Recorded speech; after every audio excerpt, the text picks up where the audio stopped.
النهارده جايب لكم تطبيق من أفضل التطبيقات اللي تحمي إنها تقفل تطبيقاتك، تقفل أي تطبيق أنت عايزه. كمان في ميزة جديدة إن هو بيقفل لك قفل الشاشة. يعني يا عمار، يعني الباسورد اللي أنت بتبقى عامله على التليفون زي ما أنت كده شفت الفيديو، هو باسورد تليفونك العادي، هو بيعمل لك باسورد على تليفونك.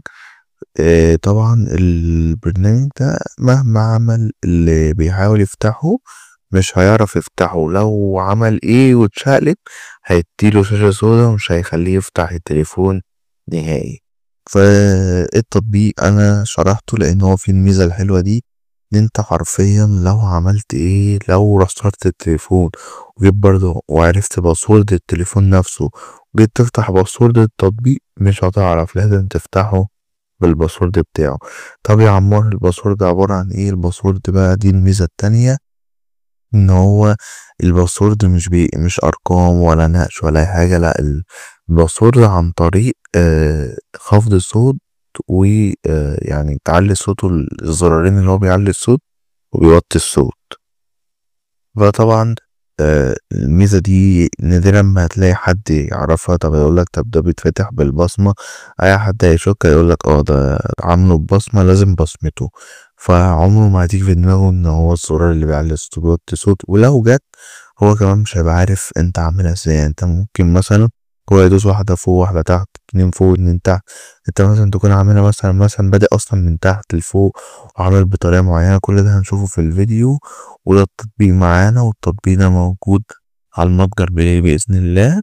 ده اسمه ان شاء الله هسيب لكم اللينك. بصراحة هو موجود على المتجر بلاي بس التحديث مش فيه كل المميزات، فأنا معايا التطبيق ده اللي فيه كل المميزات، وده اللي أنا بستخدمه. تطبيق آمن مفيهوش أي مشاكل، يعني كل اللي بيعمله إن هو بيقفل تطبيقات وبيقفل هاتفك، يعني مش مفيهوش أي مشكلة لأنه موجود على المتجر بلاي. بس النسخة دي أفضل.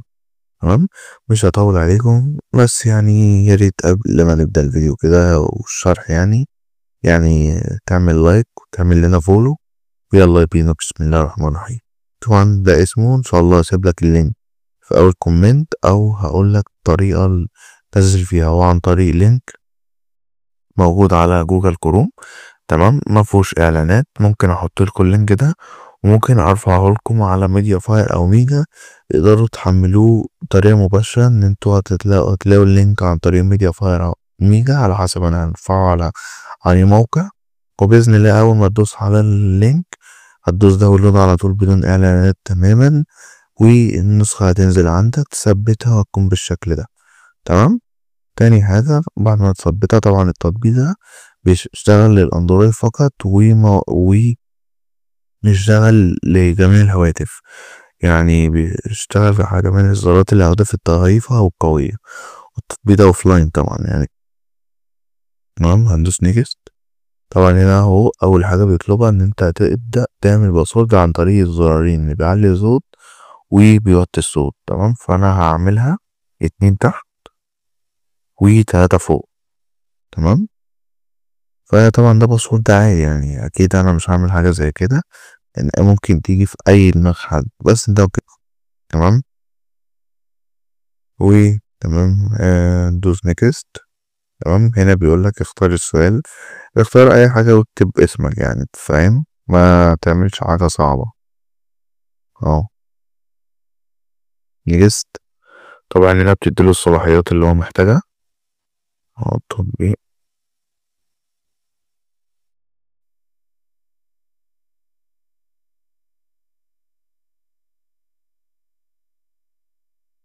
تمام، طبعا بقى نيجي كده، احنا كده شغلنا التطبيق. طبعا زي ما انت شايف كده التطبيق فيه ميزة حلوة أوي. التطبيق كده اشتغل. تقول لي يعني اشتغل يا عمار؟ ده نوتة. اه، ما هو بقى الميزة الحلوة دي أكيد انت فهمتني. التطبيق لما بيجي بيفتح مع أي حد قدامه هو شايفه إن هو تطبيق عادي، نوتة انت منزلها. دي الميزة الحلوة، عاملة زي الآلة الحاسبة كده، بتعمل باسورد مثلا تكتب واحد اتنين تلاتة أربعة ودي يساوي، بيفتح معاك. تمام. طبعا انت في الاول عملت الباسورد صح؟ لو دوست كده الباسورد اللي احنا عملناه، تمام، وعملته هتلاقيه فتح معاك بالشكل ده.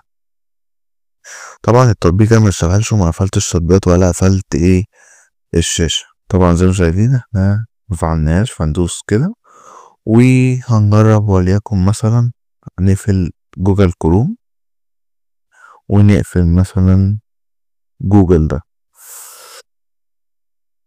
زي ما شايفين هو طبعا في الاول هيجيب الشكل ده، وادخل تاني زي ما شايفين اول ما بيجي يفتح التطبيق هو اول مرة هيجيب الشكل ده، تاني مرة زي ما شايفين بيجيب شاشة سوداء. تمام. فطبعا اي حد مش فاهم ايه ده كل ما يجي يخش التطبيق هيجيب له صورة جوجل كروم وهيجيب له الشاشة السوداء دي. طبعا علشان الشاشة السوداء دي تشال نعمل الباسورد. زي ما شايفين الشاشة فتحت معانا اهي والتطبيق اشتغل معانا. جينا نفتح جوجل زي ما شايفين هيدينا شاشة سوداء. طبعا مهما حاول ومهما عمل ومهما سوى التطبيق عمره ما هيخش عليه الا لما يعمل الباسورد زي ما شايفين. تمام. فهي بصراحة تطبيق خرافي. تمام.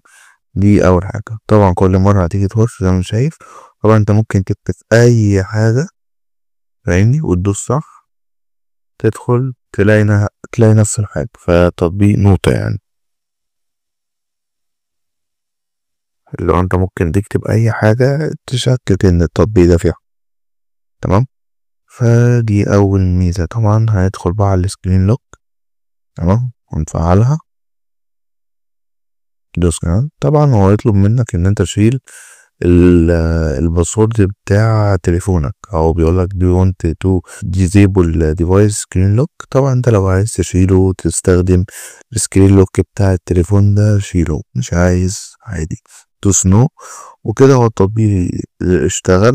طبعا لو قفلت الفيديو هيديني شاشة سودا ممكن تسجيل يقف بس بإذن الله يعني. هو بيجيب لك صورة خلفية حلوة كده، بيحط لك خلفية بعد ما بتيجي تفتح تليفونك بالباسورد. تمام. ممكن اصور لكم الفيديو واحطه لكم في ورا كده دلوقتي تشوفوا المنظر الهلالي. زي ما شايفين خلفية بتطلع. طبعا زي ما شايفين أنا في الاول مهما خرجت من الصفحة دي فتحت الاعدادات دخلت على اعدادات الواي فاي زي ما شايفين بيديني شاشة سودا. لازم اعمل الباسورد اللي هو ادوس ضغطتين تحت والتلاتة فوق اللي انا عامله او اللي انت عامله يعني باذن الله. نيجي بقى على حاجة مهمة. طب يا عمان انا مثلا وانا جاي افتح تليفوني لا قدر الله عملت الباسورد غلط دوست بالغلط. تمام. طب انا ازاي اصلح غلطي عشان اقدر افتح التليفون؟ طبعا عشان تقدر الباسورد بتاعك هتدوس على الاف اللي تحت اللي انت شايفه ده تحت، هتدوس عليه ضغطة كده هتلاقيه رن معاك وتبدأ تعمل باسورد من اول وجديد هيفتح معاك بدون اي مشاكل. بس كده يا شباب ده تطبيق النهاردة، ده شرحنا النهاردة. أرجو إن التطبيق يعجبكم. بصراحة تطبيق آمن جدا وملوش تعتيسات يعني مش هيحتاج نت خالص فاهم. طبعا زي ما شايفين تطبيق بيقفل لك تطبيقات. بس كده يا شباب ده كان شرحنا النهاردة. يا رب بجد تكونوا استفدتم يعني. ياريت تدعمني بلايك فولو وتشير الفيديو لصحابك لقرايبك تعمل اكسبلور يعني تدعمني وتفيد الناس طبعا بالتطبيق ده. بس كده مش هطول عليكم. اكتبوا لي في التعليقات ايه التطبيقات اللي انتم محتاجينها. بس كده اشوفكم الفيديو الجاي والسلام عليكم ورحمة الله وبركاته.